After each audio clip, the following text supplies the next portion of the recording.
News capital of the world. Welcome. It's the Daily Objective. I'm Jonathan Hoenig from capitalistpig.com, and I'm delighted to see our movement, our friends, our partners in philosophy already filtering into the super chat today, because we have a real interesting show for you today. Every day, 7 days a week, actually 5 days a week, in a discussion group on Sunday, all brought by your support. We have no grants, we have no major enterprises behind us. We are true grassroots community involved, because we're bringing you more topical discussion of Ayn Rand's objectivist ideas than any group, not only today, but any group in history.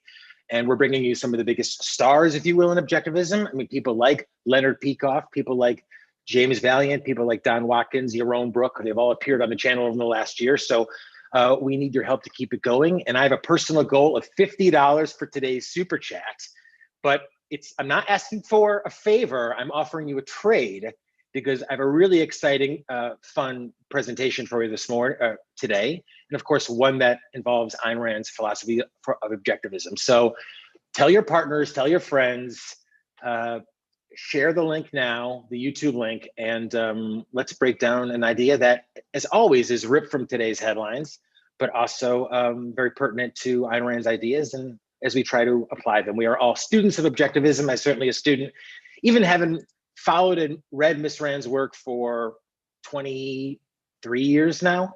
So exploring these ideas and hashing them out with so many of you on the super chat and so many of our experts, it's great fun for me. It's selfish pleasure to me. Now, Roland asks, have I looked up the original meaning of sports? Roland, I've looked up a lot, my friend, and thank you for that very generous contribution. So let's get right to it. Again, as I said, happy to have you with us today. And as always, for me, I want to mention that this is not objectivism. I'm a student of objectivism. This is my interpretation of some current day ideas based on my understandings of Miss Rand's philosophy. And thank you to Equal to Reality. Appreciation for what you do, what I do. Thank you, Equal to Reality. And I have to say, the pound I'm very bullish on right now. So Equal to Reality is very generous with some pounds. So I'm bullish on that currency and really appreciative of that very generous support.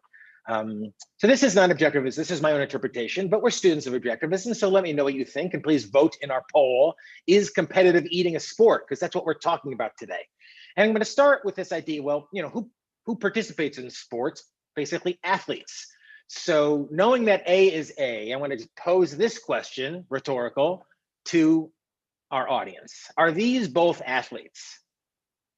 There you have Michael Jordan from my hometown of Chicago, really at his prime, defying gravity, like, to me, like a Greek statue, beautiful, precise, powerful, intense, certainly an athlete in my book. Well, what about this gentleman? This is Joey Chestnut, the world reigning competitive eater at what many would say the top of his game.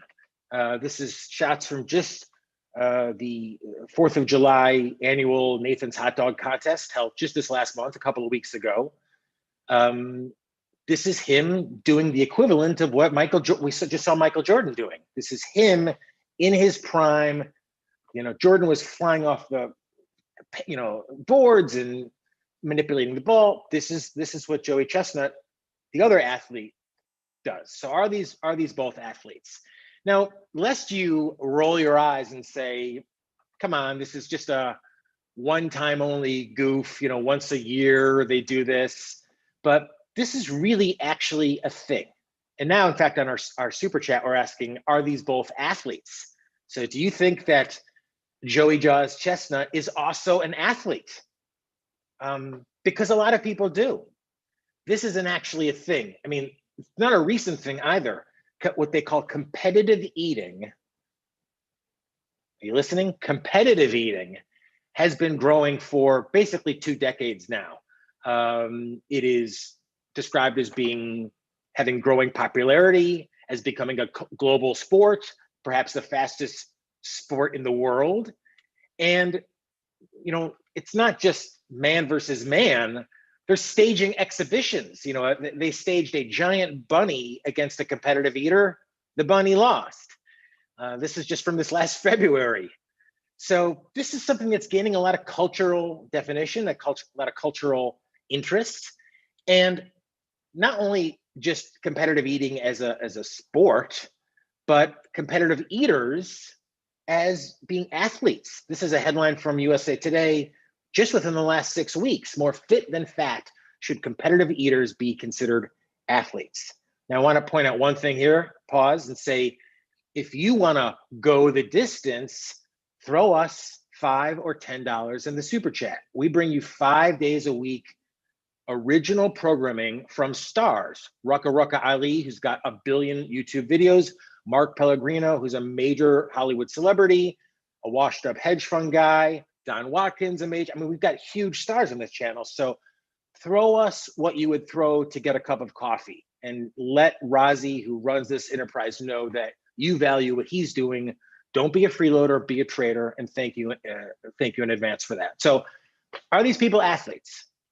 Well, the kind of ground center, if you will, of the competitive eating world is the Nathan's hot dog contest. Now, those of you in jolly old England might not be aware of it, but this happens every 4th of July. It's become a major, major event in, I believe, Coney Island, New York, which is kind of, you know, an old romantic place, kind of a turn of the century place. It still exists in America, just outside New York.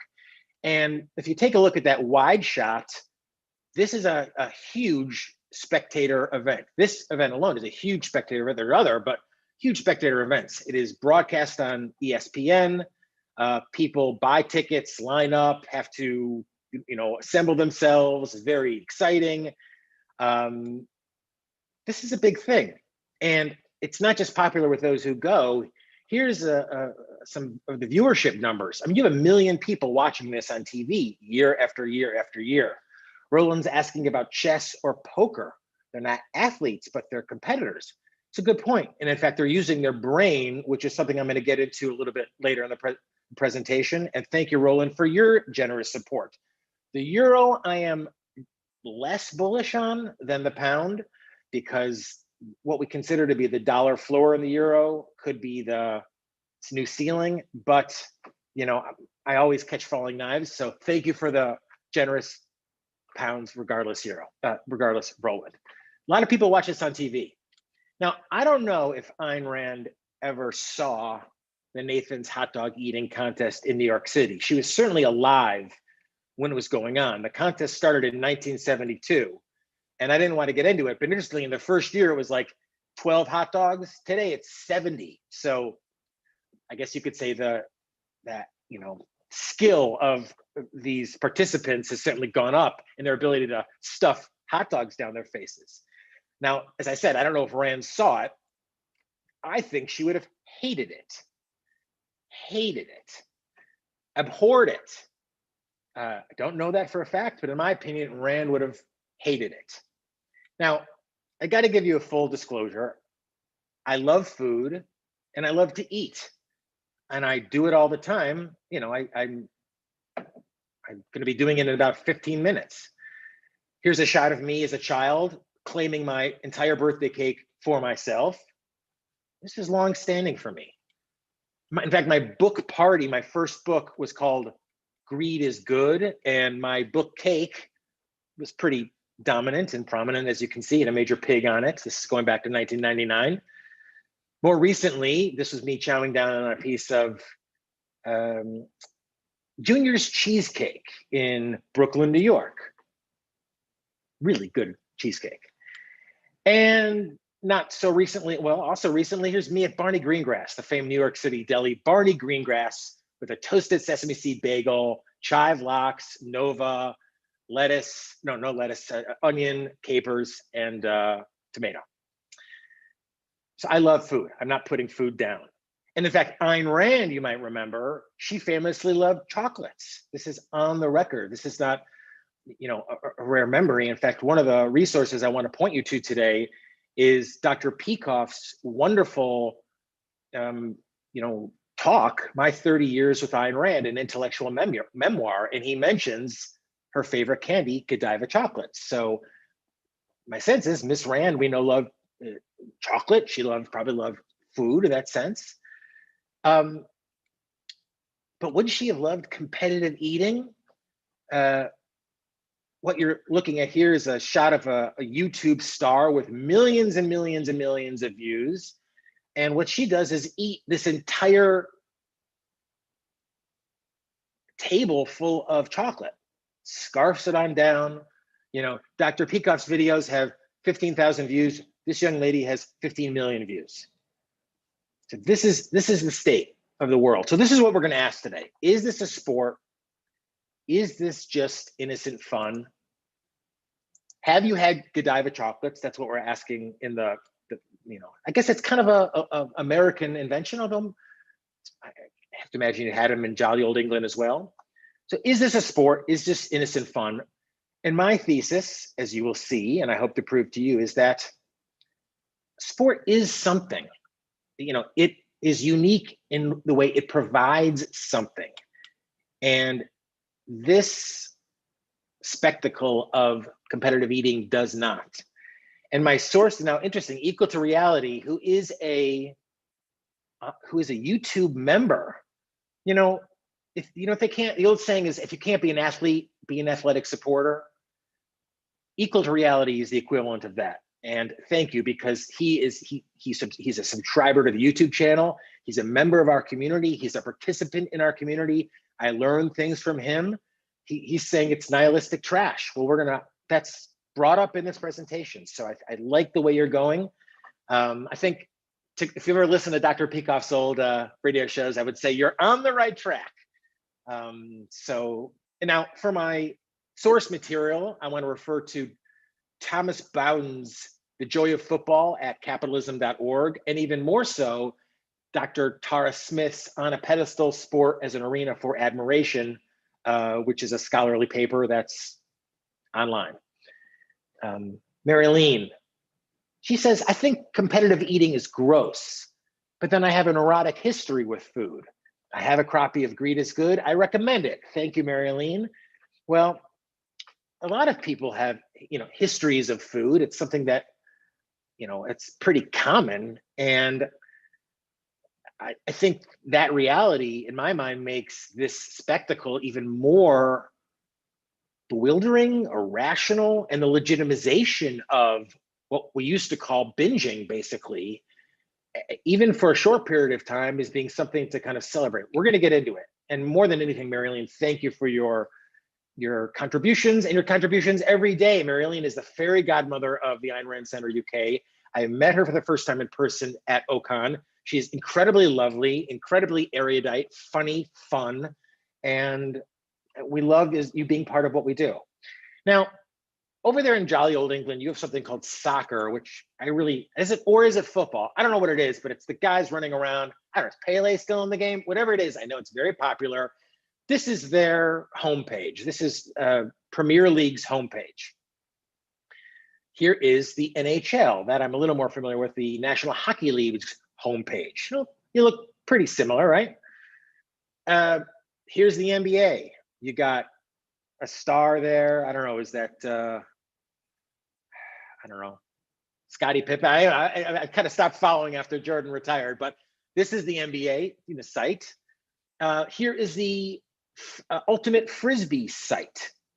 So, they all kind of look the same. And wait a minute, here, which one is this? Let me just take a look. Oh, this is the major, wait a minute, let me check. The Major League Eating League. The Major League Eating League. Can you see that? And, these people are holding major trophies. So you think, okay, this has legitimacy. Then again, just because there's a trophy a picture is not an argument. Just because someone's holding a trophy doesn't mean that it's a sport. Means they bought a trophy.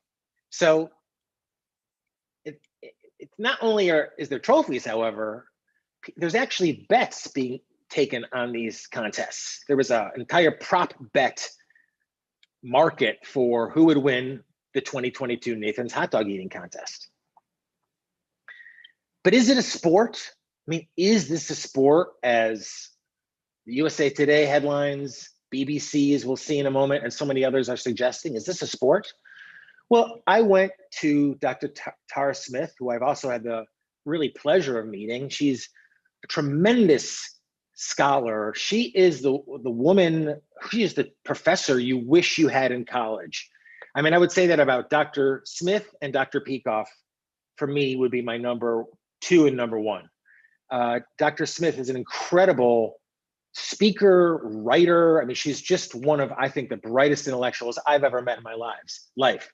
And this is quoting from her article, On a Pedestal, Sport as an Arena for Admiration. In philosophical analysis of the value of sport, a relatively unheralded feature is the opportunity that sport offers for admiration. Admiration is a life-affirming and life-enhancing experience. Admiration itself is a positive good, and sport, I submit, affords much to admire. It is an arena rich with the occasion for looking up. And looking up can encourage aiming up. A realm offering abundant, admirable displays can thus have a palpable positive effect on people's lives. Dr. Smith. I mean, that's a big element of sport as us as spectators and what we, in effect, get out of it. It's an arena rich with the occasion for looking up. Now, if you saw some of the shots of the hot dog eating contest, the championship, if you will, there was a lot of people looking up. I mean, look at those crowds. Would you ever imagine? It's almost like modern art. Groups and groups of people lined up in a mass crowd to take photos of 6 or 7 complete no-names stuffing their face in the most vulgar and kind of disgusting way possible. I mean, they might be doing it, but is that something really to look up to? I think it's for me, is my interpretation is that this is not a sport as much as it is like a circus sideshow. And I don't know if you remember that. I don't remember it, but I read about it. This was a common thing at growing up at the old turn of the century in America. You know, these kind of freak shows with deformed people, and people would do crazy things, and people paid to see that, like a circus freak show, like a sideshow. And to me, that's what competitive eating is. It's not a sport, just even though they have a trophy, it's a circus freak sideshow. And as intellectual gentleman mentioned, I think a pretty nihilistic one as well. Now, Ayn Rand in the Romantic Manifesto talks about modern literature. I'm going to quote briefly from that. She says, now take a look at modern literature. Man, the nature of man, the metaphysically given significant, important to him, essential in man, is now represented by dipsomniacs, drug addicts, sexual perverts, homicidal maniacs, and psychotics. The subjects of modern literature are such themes as the hopeless love of a bearded lady for a mongoloid pinhead in a circus sideshow, or the problem of a married couple whose child was born with 6 fingers on her left hand, ... I thought about this as I thought, this is a circus sideshow, and Ayn Rand's interpretation of modern literature at the time. So let's apply that.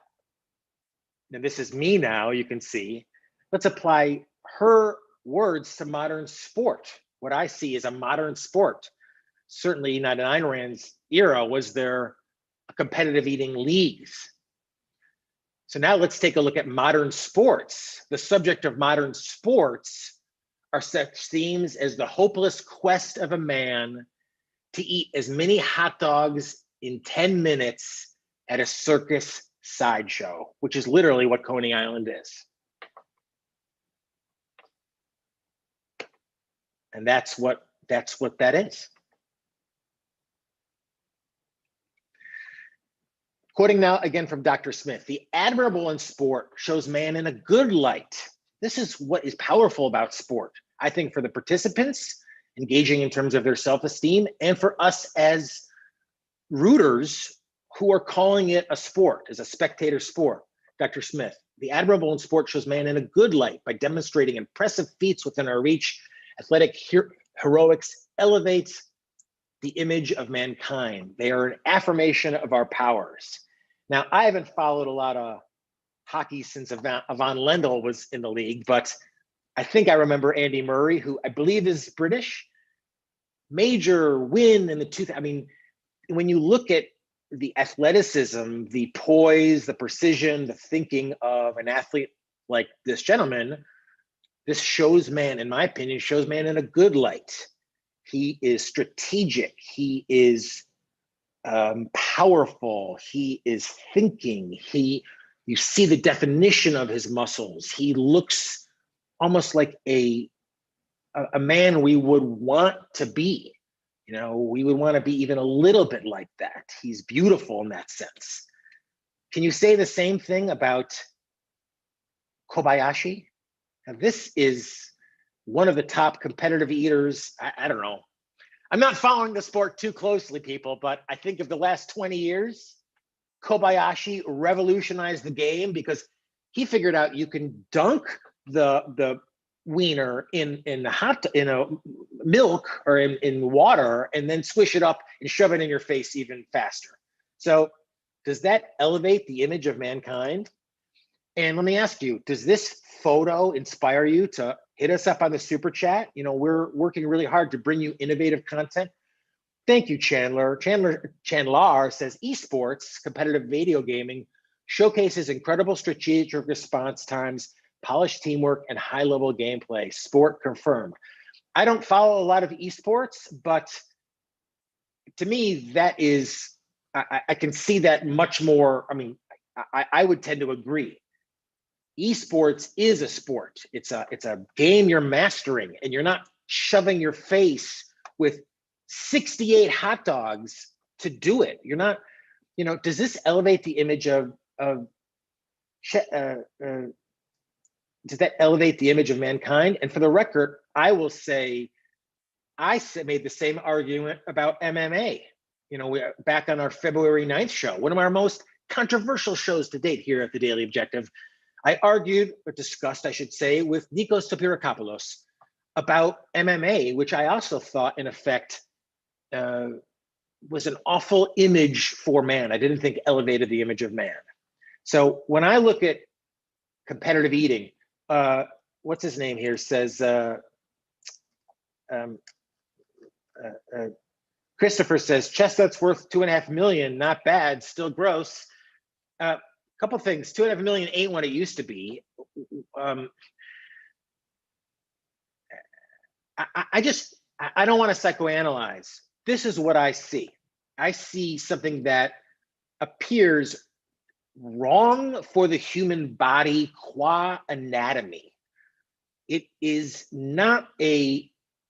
doesn't look physiologically natural or heightened when I see this. It doesn't look like, oh, they're doing extra reps, or it looks, well, I mean, I'll get to what I think it looks like. But I mean, I also think it is quite simply disgusting, vulgar, and just uncouth.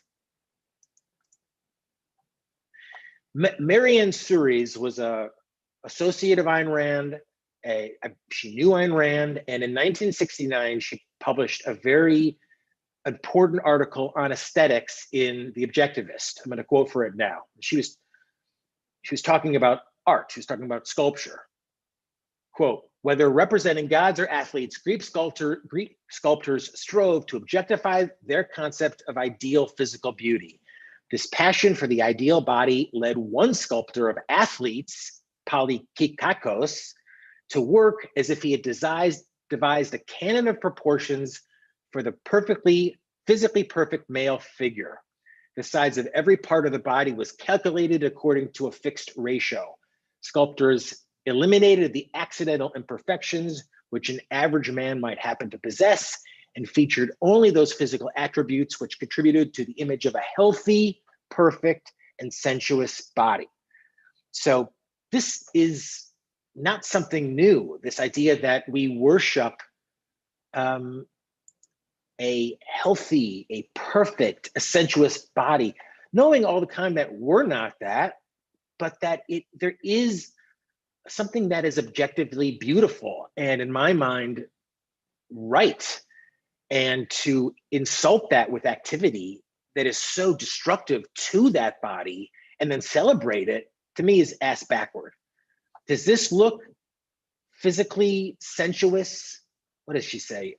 Healthy, sensuous, beautiful. And I'm not singling this gentleman out. These are photos that he's posed for. This, I think his name is, I wasn't going to say Eric Wright, but I believe Eric Wright is actually an objectivist philosopher. Oh no, it's Eric. Maybe his name is Eric Wright. Eric Daniels, not Eric Daniels. I think it's Eric something. I mean, it doesn't matter. And thank you, Mary Aline. Thank you, Mary Aline. Is this look healthy? Does this look? I mean, he's got. If those of you are listening on the podcast, this gentleman is stuffing hamburgers in his face. He's got plates and plates lined up. He's got food all over his big distending belly, and it doesn't look healthy. Now, let me contrast that to this young lady who is a runner from the UK, jolly old England. You might know it as jolly old England. I don't remember her name exactly, and I apologize to all of these athletes, the real athletes, because, well, all of them, because, I didn't want to feature them as stars. I'm featuring them as, this is a major athletic, Olympian from the UK. Look at her photos. I mean, these are the same photos. She's out doing her thing. This woman looks like a Greek goddess. She has a photo on the left of exhilaration and pride and the definition of, and these I'm sure are untouched. I mean, this is like a news photo. She is strong, but I think she's feminine. Has a zest for life. She's powerful. On the right, her body is contortion. She is pursuing a goal. I mean, that to me is what Marianne Suri has talked about. It's beautiful, it's sensuous, it's powerful. Again, quoting from Dr. Smith now, a valuable part of what sport offers is the occasion to watch our fellow men acquitting themselves well. In Steve Rushin's estimate, quote, primary purpose of sports may not be so much as to perform as beautifully as one can. The primary purpose of sports may not to be to win so much as to perform as beautifully as one can, and in doing so, shine a light on what it means to be human. Shine a light on what it means to be human. I mean, this to me, when I look at this runner, that is a human in motion, a beautiful human in motion. This is not. This is a woman probably the same age doing her thing. Interestingly, only half of you believe esports are a real sport. I wonder if your thing is, well, it's only a sport if you sweat. I guess you take out chess. Interesting. We're going to have Tar to get onto this, but at the end, I want to rerun a poll. How many of you think that competitive eating is a real sport? Does this shine a light on what it means to be human? I mean, this is a young woman, as I said, basically the same age as that runner. She's doing her thing. Does that look human to you? What it looks like to me, do you know what foie gras is? Foie gras is, and I would never thought this will be the last time you ever see a screenshot from the PETA website on this program. Foie gras is fatty liver. How they make it is, quoting now, workers ram pipes down the throat of male ducks twice a day, pumping up to 2.5 pounds of grain and fat into their stomachs, or geese up to 4 pounds a day. So doesn't that kind of look what this is? I mean, it looks like they're making foie gras with an animal to fatten her up for, it's disgusting to me. Quoting Dr. Smith, and it's not human. It's not becoming a human being. It's not something to celebrate. It's, as I said, it's a circus freak show to do, is it immoral? It's pretty irrational. I think it's pretty much a waste of time. There's plenty of sports that can provide so much actual value that isn't just watching man degrade himself. Quoting now from Dr. Smith, physical demonstration of the good and difficult things that we can accomplish is an inspiration. Watching a world in which such things are doable and done can energize a person's own ambition, giving him reason to try and reason to want. It makes dreams sensible and can seed constructive action. And again, this is all from Dr. Smith's work on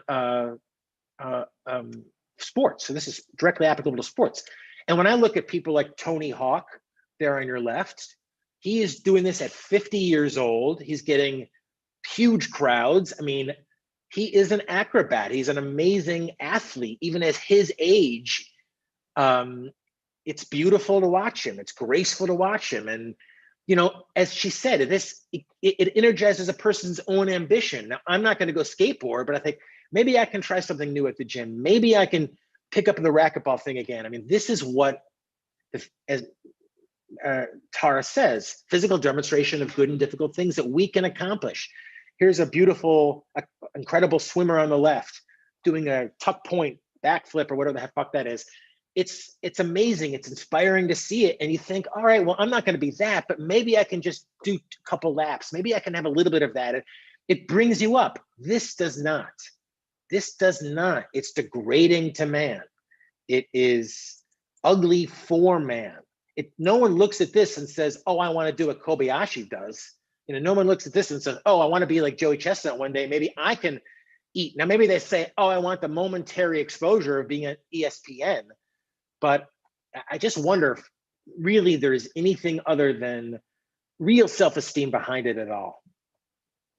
Mary Aline, who is also a member, points out that Dr. Adalja is a skateboarder. That is very cool as well. And by the way, you can become a supporter of the Ayn Rand Center UK at a very reasonable rate. We need it. We're bringing you interesting original content based on Ayn Rand's philosophy of objectivism 5 times a day. Now, I just want to point out, in the old days, people used to pay $30 and $40 from like old money to get a tape sent to them. We give you access to really the biggest experts in objectivism for, you know, we put it out there hoping that you'll throw us just a little bit of what we put out, you'll throw back at us as a trade. So take the opportunity to do that now, whether you're watching on the live, what you're watching after the fact. You can do it with the hat tip or whatever it is, the gutter belts. Do it. Let Razi know you value what he's working so hard to do by throwing us $2 or $5 every time you turn this on. This is not a sport. No one aspires to be what any of these people are doing. But here yet is the BBC, just I believe more recently, not only saying it's a sport, but saying maybe it's the world's weirdest sport. Thank you, Marilyn. Marilyn, fairy godmother. Someone else out there, be like Marilyn. Join her in helping what we do. Now, who was it who asked before earlier about the intelligence element? I can't go re-find it. But someone asked basically about the thinking that goes into sport. Dr. Smith addresses that in her extraordinary article. Quoting again, "It is not solely athletic abilities that we admire, but also the deeper character traits that are often evidenced in play: intelligence, self-discipline, level-headedness, daring, and so on. In baseball, fans applaud the audacity of stealing home, the bravery in the high-risk attempt, nearly as much as the successful accomplishment of it. In the NFL, the greatest quarterback, Peyton Manning, was long heralded for his astute analysis of opposing defensive formations at the line of scrimmage and his quick-witted adjustments as much for the strength or accuracy of his arm."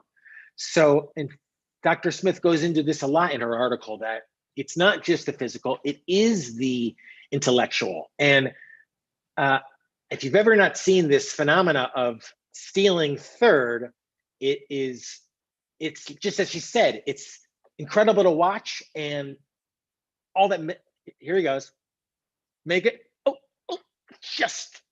So there's a reading, there's a, but he's trying to get him. I mean, it's a beautiful dance that's exciting and it's intellectual. You know, the runner is thinking, can I make it? He's judging all these little tiny elements. Let's watch a few. I mean, there's like an hour of these, I could watch them all. Oh, look at this guy, just zooms in. I mean, that's so, he just saw it. I mean, it's beautiful to watch.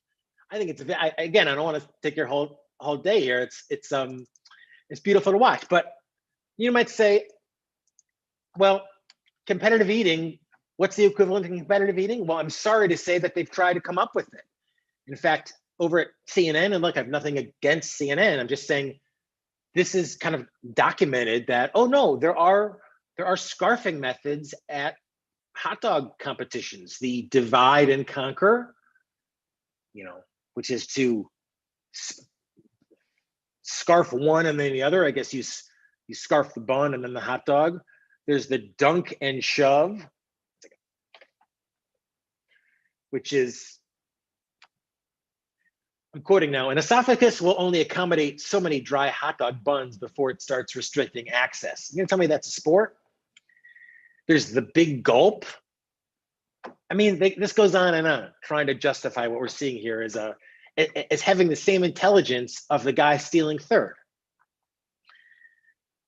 Dr. Smith, in a world of life and death conflicts, spectator sports gives us a timeout, an opportunity to relax and celebrate human skill, dedication, and success in a spirit of simple joy. To me, that's things like Erskine Bolt. I mean, there's millions of them. It could be a kid, any of this. Erskine Bolt, Larry Bird, Mike Tyson. I'm not really into sports, but I know what she's talking about, and it doesn't move me. It's not these guys stuffing their faces with hot dogs. I look at that. I mean, I think, who was it? Not Apollo. Someone asked early on, is it nihilistic? Is it immoral? Is it irrational? I don't know if I'm good enough necessarily to understand that. To me, it's like a demolition derby, if you know what that is. Again, it's like that circus sideshow. It's something that is just destructive. It's something that is pretty awful and to really no value other than the most base level of gawking, fascinating, titillation. Daniel asks, do you think eating competitions have a place, a friendly competition at some event perhaps? I don't know, in for a penny, in for fucking 20 pounds of nachos. I want to recommend these books by Tara Smith.